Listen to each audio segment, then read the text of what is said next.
محمد منصور پوچھتے ہیں پیلا رومال یا پگڑی باندھنا کہاں سے ثابت ہے؟ بھائی منصور، میرے خیال میں آپ کا سوال جو ہے ہمارے اکابرین کی طرف ہے۔ حضرت شیخ الہند شیخ العالم مولانا محمود حسن دیوبندی رحمۃ اللہ تعالیٰ علیہ، حضرت گنگوہی اور حضرت نانوتوی رحمہم اللہ کے علوم کے وارث حضرت سیدنا مولانا حسین احمد مدنی رحمہ اللہ، حضرت جی مولانا الیاس دہلوی رحمہ اللہ کے استاد حضرت مولانا اشرف علی تھانوی کے استاد حضرت شیخ الہند پیلا رومال باندھا کرتے تھے۔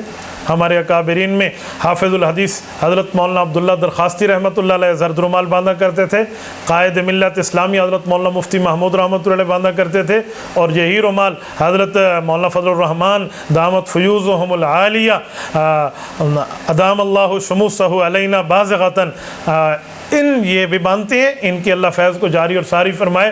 تو شاید اس بارے میں آپ کا سوال ہے، تو اصولی جواب ذہن میں رکھ لیں۔ زرد امامہ، یہ اس کو ہم امامہ جبرائیلی کہتے ہیں۔ وہ کہتے ہیں نا پگڑی پیلی پیلی ہے، سنت جبرائیلی ہے۔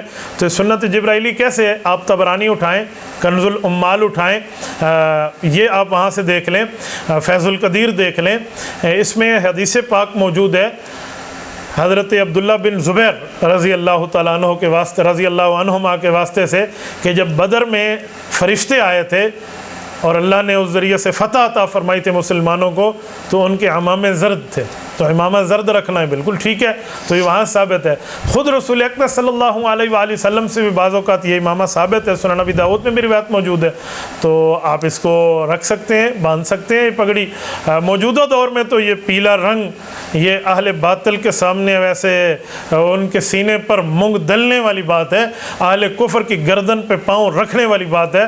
تو یہ رومال بہت اچھا ہے، یہ پگڑی بہت اچھی ہے، تو اس کو آپ باندھ سکتے ہیں۔ جو چند دلائل تھے وہ میں نے آپ کی خدمت میں رکھ دیے۔